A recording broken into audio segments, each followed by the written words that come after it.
Olá, meu nome é Igor Coimbra, eu sou urologista e andrologista, membro titular da Sociedade Brasileira de Urologia e membro da Associação Brasileira em Estudos de Medicina e Saúde Sexual. Eu fiz esse canal porque eu aprendi com meus pacientes que na mesa de bar nenhum homem tem nenhum problema sexual, mas na vida real não é bem assim. Como o homem acaba ficando sem ninguém para conversar sobre isso, acaba procurando informações na internet em sites que mais atrapalham do que ajudam.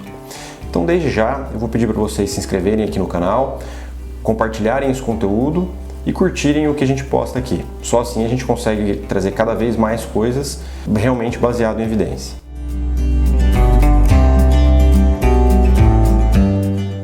Hoje eu queria conversar com vocês com um tema que é muito frequente no consultório e é muito prevalente na sociedade de maneira geral, que é a ejaculação precoce. O homem geralmente tem bastante vergonha desse assunto, acaba não conversando com ninguém e passa muito tempo aí sofrendo em silêncio. E como é que a gente define a ejaculação precoce, né? O que é isso de verdade? Então, ao longo do tempo, existiram várias definições aí. Hoje em dia, a gente acredita que quando existe uma ejaculação antes ou até 1 minuto da penetração, a gente já pode chamar de ejaculação precoce.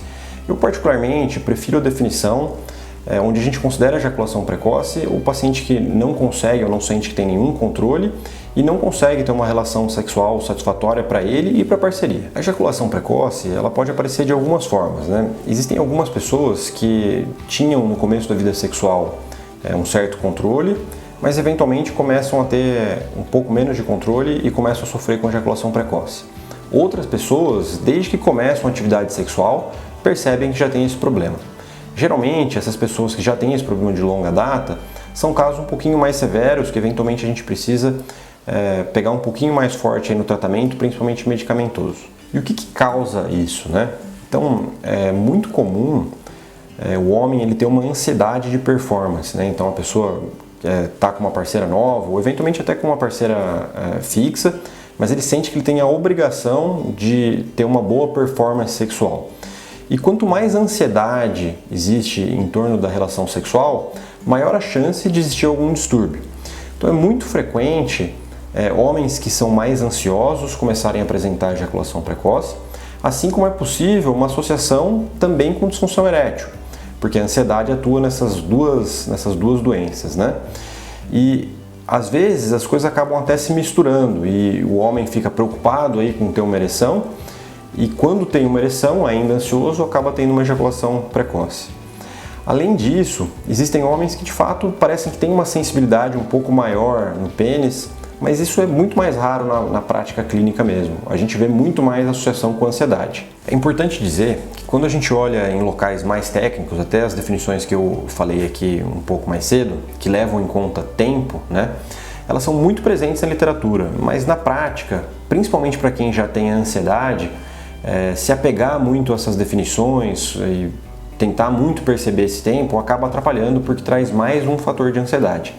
Então, por mais que seja interessante a gente saber e a gente use isso como médico, principalmente no contexto de pesquisa e publicações, na prática a gente precisa ter uma percepção mais ou menos de quanto dura aí uma relação, se isso realmente está sendo satisfatório aí para a parceria. Bom, mas existe tratamento para ejaculação precoce? E na prática, eventualmente isso é uma coisa um pouquinho mais difícil da gente tratar, leva um tempo, né? Mas existe sim tratamento bastante eficaz para ejaculação precoce. A primeira coisa que a gente precisa abordar é o aspecto psicológico, que eventualmente as pessoas acabam tirando um pouco do peso, né? As pessoas acham que porque uma coisa é psicológica, ela não é tão importante. Mas na verdade, quando a gente fala de sexualidade, essa esfera psicológica é muito importante. E o que eu sempre falo com meus pacientes é que falar para alguém fique calmo é o pior jeito de realmente fazer aquela pessoa ficar calma, né? Então o que a gente faz para de fato melhorar o aspecto psicológico? Uma das armas que a gente tem é a terapia sexual. Então conversar com um psicólogo, um profissional que é especialista nisso, ajuda, principalmente com uma conversa direcionada, a entender da onde vem esse problema, da onde vem essa ansiedade e eventualmente isso pode melhorar.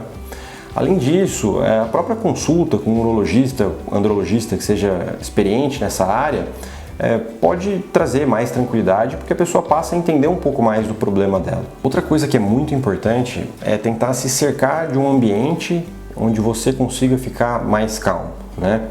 Então, eventualmente ter uma conversa aberta com a parceria, e ter uma parceria que ajude e não cobre em relação a esse problema, com certeza é uma das coisas mais eficazes aí para melhorar essa ansiedade e melhorar a ejaculação precoce.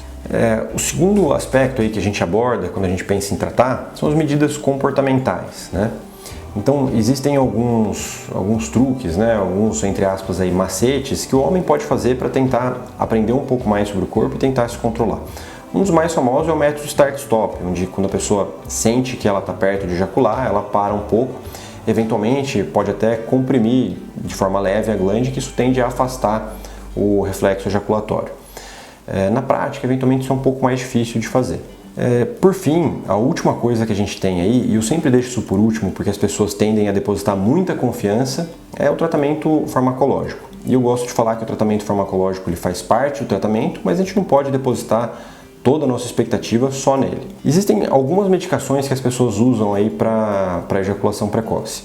Aqui no Brasil, a mais comum é a paroxetina, que é uma medicação antidepressiva que se usa todo dia. Na prática clínica, eu acho que é uma medicação boa, mas ela tem algumas limitações, principalmente pelo fato de que a pessoa precisa sempre tomar todo dia um antidepressivo. Fora do Brasil, a gente tem liberado outras medicações, por exemplo, a da paroxetina, que são usadas sob demanda.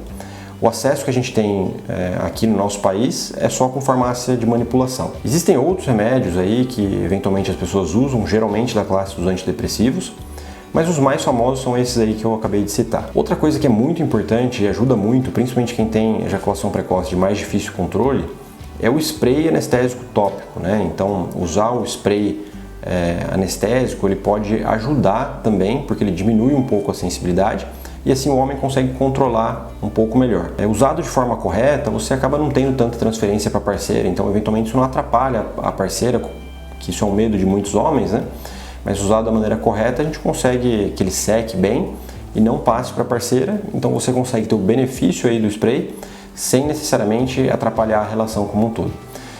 Na prática, eu tenho muitos bons resultados aí com esse tratamento. A gente sempre precisa lembrar que medicina não é uma coisa exata, né? A gente precisa ver o contexto e cada paciente e propor um tratamento para aquele paciente de uma forma personalizada.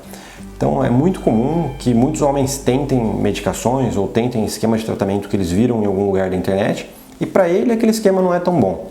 Então antes de tomar qualquer medicação é muito importante que você consulte com um urologista, de preferência um andrologista que tenha experiência nessa área. Bom, hoje é isso que eu tinha aqui para trazer para vocês. É claro que isso é um assunto que dá para ser muito mais profundo do que isso e como eu falei antes, cada pessoa é de uma forma, né? O corpo reage de um jeito e o tratamento precisa ser um pouco mais personalizado. Mas eu vou aproveitar aqui para pedir para vocês que ficaram até o final do vídeo para curtir esse conteúdo, para compartilhar com qualquer pessoa que vocês achem que isso pode ajudar e para se inscrever no canal. Vamos fazer com que esse conteúdo chegue ao máximo de pessoas que podem ser ajudadas com isso.